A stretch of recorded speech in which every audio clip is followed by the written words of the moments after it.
Sobat Unik, selamat datang kembali di channel Semesta Unik. Hari ini kita akan membedah sosok baru di pucuk ekonomi Indonesia nih guys. Siapa lagi kalau bukan Bapak Purbaya Yudisadewa. Mulai dari insinyur sampai menjadi Menteri Keuangan. Nah, siapkan kopi dan camilan kalian. Karena kita akan kupas tuntas biodata, karier, aset, kehidupan pribadi, fakta unik, serta kebijakan awal, dan apa artinya bagi ekonomi kita ke depan. So stay tuned di Semesta Unik. Purbaya Yudisadewa lahir di Bogor 7 Juli tahun 1964.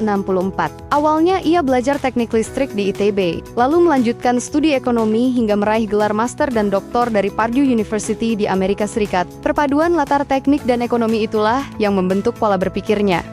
Sangat analitis, terukur, dan berorientasi pada solusi teknis. Karirnya melintasi sektor swasta, termasuk riset dan pasar modal, hingga akhirnya berlabuh di peran publik, yaitu memimpin lembaga penjamin simpanan LPS sejak tahun 2020. Posisi yang menempatkannya di pusat dalam upaya menjaga stabilitas sistem perbankan. Pada 8 September tahun 2025, ia dilantik sebagai Menteri Keuangan menggantikan Sri Mulyani, perubahan yang mengejutkan dan memicu banyak perhatian publik dan pasar. Jejak karier dan pengalaman. Karier Purbaya berawal di lapangan sebagai engineer di perusahaan energi internasional, namun kariernya berangsur menuju ekonomi dan pasar modal. Riset di Danareksa Research Institute, hingga posisi eksekutif di Danareksa Securities. Di pemerintahan, ia sering menjadi penasihat di Kementerian Ekonomi dan Maritim, posisi yang membiasakan dirinya pada koordinasi antar sektor. Saat memimpin LPS di tengah pandemi, ia berfokus menjaga kepercayaan nasabah dan stabilitas perbankan, pengalaman yang kemudian menjadi modal penting saat mengelola fiskal negara. Sebagai Menku, ia membawa reputasi teknokrat pro pertambuhan dan cara kerja yang pragmatis. Kebijakan awal yang jadi sorotan. Salah satu kebijakan awal yang paling menonjol adalah langkah untuk mengalirkan 200 triliun dana pemerintah yang mengendap di Bank Indonesia ke bank-bank himbara, bank-bank negara, agar segera digunakan untuk kredit produktif. Tujuannya adalah untuk meningkatkan likuiditas perbankan dan mempercepat penyaluran kredit guna mendorong ekonomi. Langkah ini dipandang sebagai gerakan pro-pertumbuhan.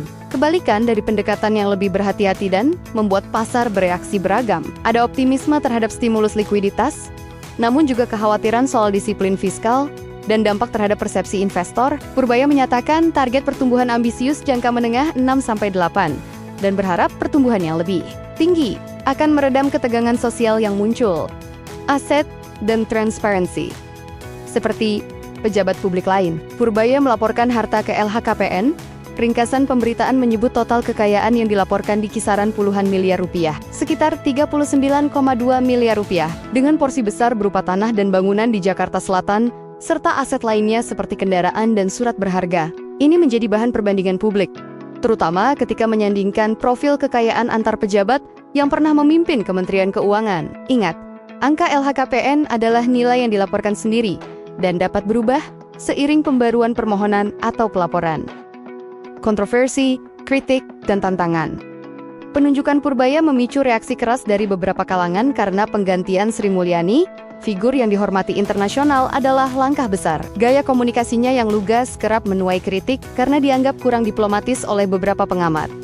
Tantangan utama baginya meliputi membangun dan menjaga kepercayaan investor, menjaga independensi Bank Indonesia, menyeimbangkan target pertumbuhan ambisius dengan disiplin fiskal, serta merespons tuntutan publik atas kebijakan pajak dan subsidi. Selain itu, langkah-langkah cepat seperti pemindahan dana ke bank negara menghadirkan tantangan teknis dan politik yang harus dikelola dengan hati-hati.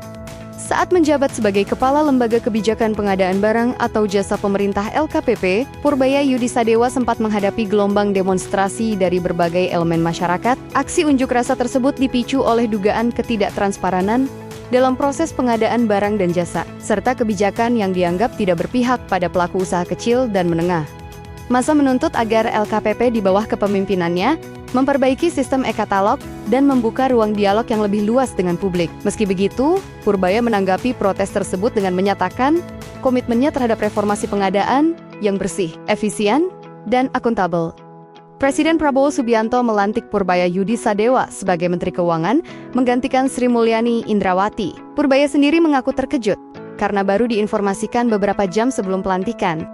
Hari itu, ketika usai dilantik sebagai Menteri Keuangan, Ia langsung dihadapkan dengan sorotan publik yang tegas. Demonstrasi menuntut keadilan ekonomi dan pemerataan yang tersirat dalam aksi DCCC Mais Oitu menjadi penanda bahwa masyarakat menginginkan lebih dari sekadar pergantian menteri. Mereka menuntut perubahan nyata dalam kebijakan fiskal, transparansi, dan keberpihakan rakyat. Purbaya menjawab dengan optimisme dan perkataan yang kemudian memunculkan kritik, menandai awal dari masa jabatan yang penuh tantangan. Purbaya menyatakan bahwa tuntutan DCCC Mais Oitu tersebut merupakan suara dari sebagian kecil rakyat kita yang merasa kehidupannya masih kurang terlayani. Pernyataan ini memicu kecaman dari mahasiswa, termasuk dari Ikatan Keluarga Mahasiswa Universitas Indonesia (IKAHUI), yang menilai pernyataan tersebut menampilkan sikap yang mengecewakan dan kurang reflektif terhadap kondisi masyarakat. Aksi demo terjadi di depan Dewan Perwakilan Rakyat Republik Indonesia, Jakarta, sehari setelah pelantikan. Purbaya menyampaikan optimisme bahwa jika pertumbuhan ekonomi bisa mencapai 6-7%,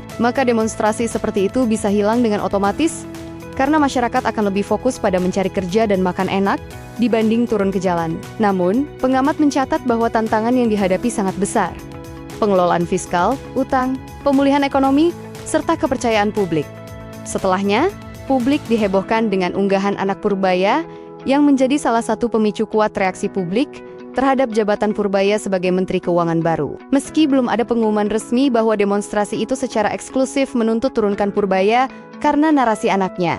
Anak Purbaya, Yudo Sadewa, melalui Instagram Story menulis, "Alhamdulillah, ayahku melengsarkan agensi CIA Amerika yang menyamar jadi menteri." Unggahan ini kemudian viral dan dikaitkan dengan mantan Menteri Keuangan Sri Mulyani Indrawati yang baru digantikan oleh Purbaya. Unggahan anaknya dipandang sebagai gambaran elit yang kurang peka terhadap kondisi rakyat dan pemerintahan yang dijalankan, yaitu mengasosiasikan mantan menteri dengan agensi CIA. Sebuah tuduhan yang sangat serius dan dianggap tak pantas untuk diungkapkan melalui media sosial oleh anak pejabat publik. Saat itu Purbaya kemudian menjelaskan bahwa anaknya masih kecil dan tidak mengerti hingga akun IG tersebut dihapus setelah heboh publik. Namun jelas bahwa narasi tersebut memperburuk citra dan memperkuat tuntutan agar Purbaya segera bertindak keras atau diganti. Kehidupan pribadi dan nilai publik. Menikah dengan Ida Yulidina yang pernah memenangkan ajang Wajah Femina di tahun 1989, memiliki 2 orang anak. Salah satu anaknya, Yudo Achilles Sadewa, lahir 2006. Dikenal sebagai seorang trader muda yang pernah mengklaim memperoleh keuntungan signifikan dari aktivitas trading sejak usia muda. Meskipun berada di posisi pemerintahan tinggi, Purbaya dan keluarganya dikabarkan menjalani kehidupan yang cukup sederhana dan menjaga privasi. Publik memandangnya sebagai sosok teknokrat independen, bukan kader partai politik. Sehingga kebijakan dan keputusan dipantau dari sisi keahlian teknis dan orientasi pro-pertumbuhan, kekayaan, dan aset. Dilansir dari wikipedia.com berdasarkan laporan LHKPN Laporan Harta Kekayaan Penyelenggara Negara, kekayaan Purbaya tercatat mencapai sekitar 39,21 miliar rupiah per Maret tahun 2025, dengan rincian diantaranya tanah dan bangunan sekitar 30,5 miliar rupiah, kendaraan 3,6 miliar rupiah, serta kas dan setara kas 4,2 miliar rupiah. Aset tersebut dilaporkan sebagai milik sendiri. Catatan penting, LHKPN berisi nilai yang dilaporkan sendiri oleh pejabat dan dapat berubah saat pembaruan. Angka-angka di atas diambil dari laporan media yang merangkum LHKPN terbaru. Untuk verifikasi resmi, lihat publikasi LHKPN atau KPK, fakta unik, dan ciri khas. Kombinasi teknik tambah ekonomi, latar teknik listrik ITB, lalu PhD ekonomi, menghasilkan gaya berpikir analitis dan pragmatis. Banyak pengamat menyebutnya figur engineer yang berpikir seperti ekonom. Gaya bicara Black Pliken dikenal cukup lugas dan terkadang tidak terlalu diplomatis. Sejumlah pernyataannya, Posky Penanjakan memicu perdebatan miss. Komentar terkait tuntutan massa. Ini mencirikan perbedaan gaya dibanding pendahulunya. Saat memimpin LPS pada masa pandemi, Purbaya mendapat perhatian karena langkah-langkah untuk menjaga kepercayaan perbankan dan stabilitas. Sekarang Purbaya telah menjadi idola baru masyarakat di dalam pemerintahan. Wawancaranya selalu ditunggu oleh netizen. Keterbukaan terhadap masyarakat menjadi salah satu hal yang membuat Purbaya kini menjadi idola bagi kalangan muda, terutama Gen Z. Popularitasnya meroket, bahkan survei menunjukkan tingkat kesukaan publik terhadapnya mencapai lebih dari 88%. Banyak yang melihat Purbaya bukan sekadar pejabat teknokrat, tetapi sosok yang bisa menjadi simbol harapan baru, pemimpin yang bicara apa adanya, dan siap menabrak zona nyaman status quo. Namun, di balik pujian itu, ekspektasi rakyat terus menggunung, dan waktu akan menjadi ujian sejati bagi sang idola baru ini. Apa artinya bagi rakyat? Bila Purbaya berhasil menyalurkan dana produktif dengan tepat, efek positifnya bisa terasa di ketersediaan kredit usaha, investasi, dan lapangan kerja yang jangka panjangnya membantu meningkatkan konsumsi dan daya beli. Namun, bila langkah-langkah itu mengikis disiplin fiskal, inflasi dan risiko pasar bisa meningkat membebani kelompok yang paling rentan. Jadi, pengukuran kinerja Menkeu baru ini bukan hanya soal angka pertumbuhan yang diumumkan, melainkan bagaimana kebijakan tersebut terimplementasi, diawasi, dan dikomunikasikan kepada publik. Periode kepemimpinannya akan menjadi salah satu bab penting dalam perjalanan ekonomi Indonesia beberapa tahun ke depan, baik dari sisi peluang maupun risiko. Kita akan terus memantau kebijakan-kebijakan kunci dan dampaknya.